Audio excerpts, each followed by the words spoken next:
After carefully considering all the evidences presented, the appeal is dismissed, confirming the decree passed by the lower court. Hindu പിന്തുടർച്ചാവകാശ നിയമപ്രകാരം ഉദയപുരം കൊട്ടാരത്തിന്റെ out ഹൗസും അതിനോട് ചേർന്നുള്ള 5 acre പുരയിടവും മേൽപ്പടി കൊട്ടാരത്തിലെ നാരായണവർമ്മയുടെ മകളും ഇപ്പോൾ അറക്കൽ തറവാട്ടിൽ അബ്ദുൾ റഹ്മാന്റെ ഭാര്യയുമായ മാളവിക തമ്പുരാട്ടിക്ക് അനുവദിച്ച കീഴ്ക്കോടതി വിധി ഈ കോടതി ശരിവെക്കുന്നു.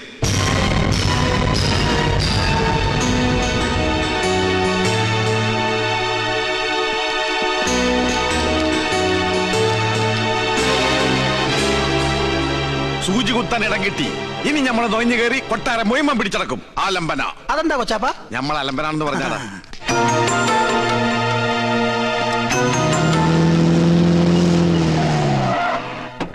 പടച്ചോൻ നമ്മുടെ വശത്താണെന്ന് ഇപ്പൊ തെളിഞ്ഞില്ലേ? തമ്പുരാൻ ഉള്ളു തുറന്ന് വിളിച്ച മൂപ്പലാൻ വിളി കേൾക്കും. ഇനി ആ കൊട്ടാരത്തിലെ കിരീടം ചെങ്കോലും കൂടി കിട്ടിയ നമ്മുടെ പകരുള്ളൂ. കാസിനെ റാംപ്രദനെ കണ്ട ആരെ? നമ്മുടെ സുലൈമാൻകുട്ടി പഠിക്കുന്ന കോളേജിലെ ക്യാൻറ്റീൻ നടത്തുന്ന ദജ്ജാലിലെ അഗസ്റ്റിൻ. നമ്മള് കണ്ടില്ല. ഓൻ കിരീടം ചെങ്കോലും പൊക്കിത്തരാന്ന് പറഞ്ഞ് 19,000 രൂപ അടിച്ചിട്ട് മാസം 5 ഓന് കൊട്ടാരത്തിലെ ഏതോ പൂശാരിയെ പരിചയമുണ്ടെന്ന്. അത് കിട്ടിയിട്ട് എന്തിനാ? തലയിൽ വെച്ച് നടക്കാനോ? ഗൾഫിലെ സുബൈറിന് വിറ്റ ലക്ഷങ്ങൾ ഉണ്ടാക്കാം. ഇതൊരു ബിസിനസ്സാ. ഈ കള്ളക്കളിയൊക്കെ നിർത്തിക്കോ. പോലീസ് അറിഞ്ഞാ പിടിച്ചാകും. അതൊക്കെ സർക്കാരിന്റെ മുതല. ബാപ്പ പോയ ആരെന്തായി? ജയിച്ചണോ മോനെ? കേസ് നമ്മൾ ജയിച്ചു. ആഫീസിൽ ഇരുന്നിട്ട് ഇരിക്കപ്പുറത്തില്ലാണ്ടായി. കൊച്ചപ്പ നിങ്ങൾ ചന്തലോട്ട് ചെല്ലി 4-5 കോഴി എന്ന് ഇറക്കണം. കോഴി എന്തിനാണ്? നമുക്ക് മുട്ടനാരെ പഠിക്കാം. ഇന്ന് കേസ് ജയിച്ച ദിവസമല്ലേ? അതെ. ഇന്ന് ആട്ടർച്ചി ബിരിയാണി കച്ചമ്പറും പപ്പടവും. വല്ലാത്ത പഹയന്മാരെ തൊള്ളത്തോറൊരുത്തർ കൊയ്യ ഒരുത്തർ മുട്ടനാണ്. കൊച്ചാപ്പ ഈ കൊച്ചാപ്പക്ക് പിള്ളേരുടെ സ്വഭാവോ? ചിലത്തുണ്ട് പിള്ളേരുടാ. നബീസു കേസ് നമ്മൾ ജയിച്ച്. നീ പഞ്ചായത്ത് കളിക്ക് കുറച്ച് സർവത്തിട്. ആ നബീസ, മാളവിക എവിടെ?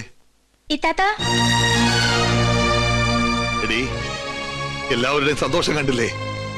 കേസ് നമ്മൾ ജയിച്ചു. എന്റെ അച്ഛൻ തോറ്റു അല്ലേ? കണ്ട തന്തേനെയും ബന്ധുക്കളെ ഇപ്പോഴും മറക്കാൻ കഴിയില്ലെന്ന് മനസ്സിലായില്ലേ? ഇതാണ് രക്തബന്ധം എന്ന് വെച്ചാല്.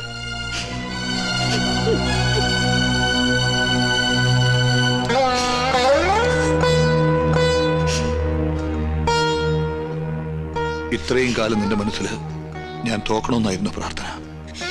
ഞാൻ കൊട്ടാരത്തിൽ നിന്ന് ഇറങ്ങി പോന്ന ശേഷം അവിടെ പരാജയം മാത്രമേ ഉണ്ടായിട്ടുള്ളൂ. ഇതെല്ലാം മനസ്സിലുണ്ടായിരുന്നെങ്കിൽ പിന്നെ എന്തിനാ വക്കാലത്ത് ഒപ്പിട്ട് തന്നതും കേസ് നടത്താൻ സമ്മതിച്ചതും? അത് ഇവിടുത്തെ ഒരു തീരുമാനത്തിനും എതിര് നിന്ന് ശീലമില്ലാത്തത് കൊണ്ട്. ഇപ്പൊ തന്നെ 7 തലമുറയ്ക്ക് ജീവിക്കാനുള്ള സ്വത്തുണ്ടല്ലോ. പിന്നെന്തിനാ കൊട്ടാരത്തിൽ നിന്നും പിടിച്ചു വാങ്ങുന്നത്? നമുക്ക് ഒരൊറ്റ മോനല്ലേ ഉള്ളൂ. എടീ, എന്റെ ഈ കാലിന് വില പറയുകയാണ് ഞാൻ. നിന്നെ സ്നേഹിച്ച കുറ്റത്തിന് എന്റെ ഈ കാല് തല്ലി ഓടിക്കുമ്പോ അരുതേ എന്ന് ഞാൻ കേണപേക്ഷിച്ചു. അന്ന് കൊട്ടാരം തമ്പുരാക്കന്മാരുടെ ഒന്നും കണ്ണിൽ ചോര ലവലേശം പോലും ഇല്ലായിരുന്നു.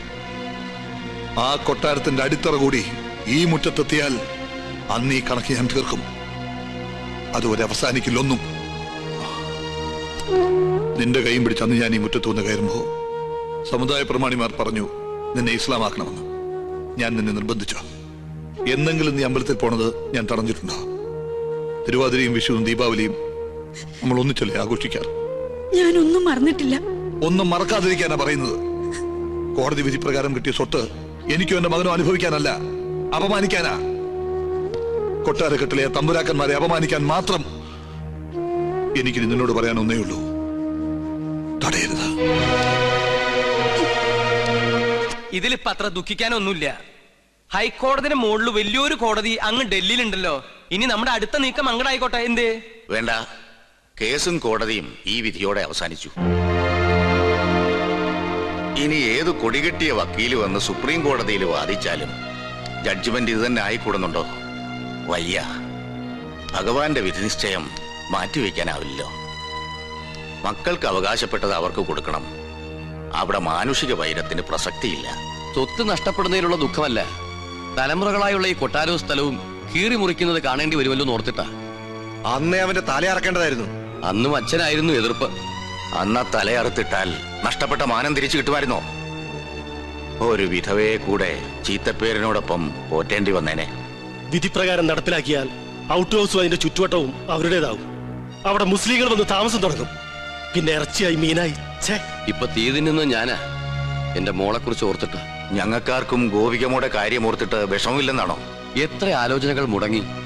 ഇനി ഈ പൂമുഖത്തേക്ക് കൊള്ളാവുന്ന ഒരു രാജകുടുംബത്തിൽ നിന്നും ആലോചനകൾ വരില്ല എന്ന് ഉറപ്പുമായി. ഓ, എല്ലാം അറിഞ്ഞിട്ട് തന്നെയല്ലേ വലിയ കോയിക്കിൽ നിന്നും ആലോചന വന്നത്. അത് കോടതി വിധിക്ക് മുമ്പ്. കോടതി വിധി മുൻകൂട്ടി കണ്ട് കല്യാണം മുടങ്ങാതിരിക്കാൻ ഞാനൊരു അതിബുദ്ധി കാണിച്ചിട്ടുണ്ട്. കാര്യങ്ങൾ പറഞ്ഞ് മനസ്സിലാക്കി അവരെ ഇങ്ങോട്ട് കൂട്ടിക്കൊണ്ടുവരാൻ ഞാൻ നമ്മുടെ പരശുമൂരി അങ്ങോട്ട് അയച്ചിട്ടുണ്ട്. നന്നായി. ഇതെങ്കിലും മുടങ്ങാതിരുന്നാ മതിയായിരുന്നു. വിഘ്നേശ്വര, വിഘ്നേശ്വര, തടസ്സങ്ങളൊക്കെ നീക്കി തരണേ.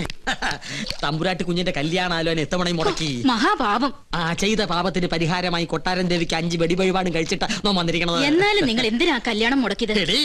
കൊട്ടാരം വക ക്ഷേത്രത്തിൽ പൂജാരി എന്ന പോസ്റ്റുമായി ദേവി പൂജ ചെയ്യാൻ തുടങ്ങിയിട്ട് വർഷം 16 കഴിഞ്ഞിരിക്കണു. ഒരു തികഞ്ഞ ദരിദ്രവാസിയായ നമ്മെ ഇപ്പൊ ദേവി ഒന്ന് കടാക്ഷിച്ചു. അതും നല്ല ബുദ്ധി തന്ന.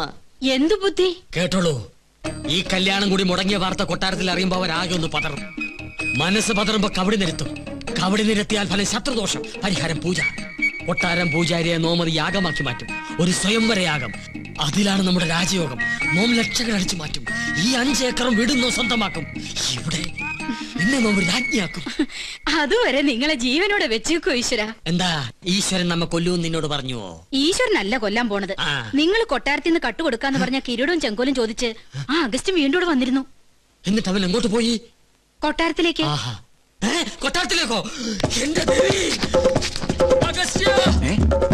വീട്ടിൽ വന്നിരുന്നോ? പിടിച്ചു നിർത്ത്.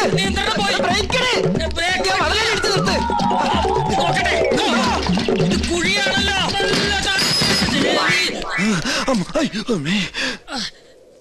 ചത്തിട്ടില്ലല്ലേ? ഇല്ല. ഇപ്പൊ ചത്തുപോയിരുന്നെങ്കിൽ ഞാൻ പറയുന്ന വിവരം കേട്ട് കൊട്ടാരത്തിലുള്ളവർക്ക് തന്നെ കൊല്ലാൻ പറ്റില്ലായിരുന്നു. അഗസ്ത്യ, ഒരു 50,000 ഉറുപ്പിക്ക് വേണ്ടി എന്നെ കൊലക്ക് കൊടുക്കരുത് കേട്ടോ. ഒന്ന് പിടിക്കുക. അഗസ്ത്യ, കൊട്ടാരത്തിലേക്ക് പോവരുത് കേട്ടോ. നിക്ക. അഗസ്ത്യ, നോ പറയണതൊന്ന് കേക്ക. വേണ്ട. അയ്യോ, താനൊന്നും പറയണ്ട. കുറെ കാലമായി താനിത് പറയുന്നു, കുറെ കാലമായി ഞാനിത് കേൾക്കുന്നു. ഇന്ന് എനിക്ക് രണ്ടിലൊന്നും അറിഞ്ഞു പറ്റും. ഇത്രയും കാലം പറഞ്ഞ പോലല്ല. എന്തിനും പരിഹാരം ഉണ്ടാക്കാം. ഉറപ്പാണോ? ഉറപ്പാ. എന്നാ പോ. ഇവിടെ തന്നോടല്ല, നമ്മുടെ വണ്ടി പോകാനാ പറഞ്ഞത്. ഒന്നുകിൽ താൻ കൊട്ടാരത്തിൽ നിന്ന് മോട്ടിച്ചേരാൻ തന്നെ കിരീടവും ചെങ്കോലും, അല്ലെങ്കിൽ താൻ അതിനായി എന്റെ കയ്യിൽ നിന്ന് വാങ്ങിച്ച 50,000 രൂപ എനിക്ക് ഇപ്പൊ കിട്ടണം. സാവകാശം വേണം. 10 ദിവസത്തെ സമയം തരണം. ദൈവത്തോർത്ത് സമ്മതിക്ക. ദൈവത്തെ ഓർത്ത് 10 ദിവസത്തിനുള്ളിൽ കിരീടവും ചെങ്കോലും ഹാജിമാരുടെ കയ്യിൽ ഏൽപ്പിച്ചില്ലെങ്കിൽ പിന്നെ എനിക്ക് കോളേജിൽ ക്യാൻറ്റീൻ നടത്താൻ പറ്റില്ല. എനിക്ക് വീടും പറമ്പും മേടിക്കാനും പറ്റില്ല. തരാ ഉറപ്പ. സമാധാനായിട്ടിരിക്ക. ഗോപികമോൾ ആകെ ദേഷ്യത്തിലാ. ഈ അണിഞ്ഞൊരുങ്ങൽ അവസാനത്തെ അന്ന് അവള് പറയണേ. ഇനി വയ്യ അത്ര ഒരു പ്രദർശന വസ്തുവായിട്ട് നിൽക്കാൻ. ഗോന്നാരെ വലിയ കോയിക്കിലേക്ക് വിളിച്ച് അവര് പുറപ്പെട്ടോ ഇല്ലയോ എന്ന് അന്വേഷിക്കാം.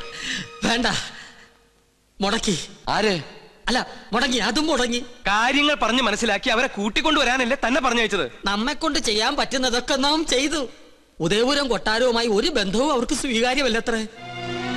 അടിക്കടി വിവാഹം മുടങ്ങുന്നതും പരാജയം ഉണ്ടാകുന്നതും ഈ കൊട്ടാരത്തിന് മേൽ പതിഞ്ഞിരിക്കുന്ന ദൃഷ്ടിദോഷം കൊണ്ടും മുജ്ജന്മ ശാപങ്ങളും കൊണ്ടാ. അത് മാറ്റിയെടുക്കാൻ യാഗവും പൂജയും നടത്തണമെന്ന് പലയാവർത്തി നാം പറഞ്ഞിട്ടുള്ളതല്ലേ. കേട്ടുവോ? സമയം ഇനിയും വൈകിട്ടില്ല. 41 ദിവസം 101 കാർമ്മികരുടെ സാന്നിധ്യത്തിൽ ഒരു സ്വയംവരയാഗം. ചെലവ് നിസ്സാരം, 10 ലക്ഷം രൂപ. ഫലമോ സർവൈശ്വര്യങ്ങളും. അതും നോം നടത്തിയാൽ ഫലം നിശ്ചയം. പൂജ, യാഗം തുടങ്ങിയ അന്ധവിശ്വാസങ്ങൾ കൂടെ പുറപ്പിച്ച പല രാജകുടുംബങ്ങളും തകർന്നിട്ടുള്ളത്. ഇവിടെയോ ഇതൊന്നും നടത്താതെയും കൊട്ടാരത്തിൽ ഒരു പൂജാകർമ്മം നടന്നിട്ട് വർഷങ്ങൾ കഴിഞ്ഞിരിക്കണു. ഒരുപക്ഷെ അതിന്റെയൊക്കെ ഫലമാണോ എന്തോ ഗോവയ്ക്ക് ശേഷം ഒരു കുഞ്ഞിക്കാല് കാണാനുള്ള ഭാഗ്യം ഇവിടെയുള്ളവർക്കില്ലാതായത്. ഗോന്നാരെ, ഗുരുവായൂരുന്ന് വാസുദേവ നമ്പൂരിയെ വരുത്തുക.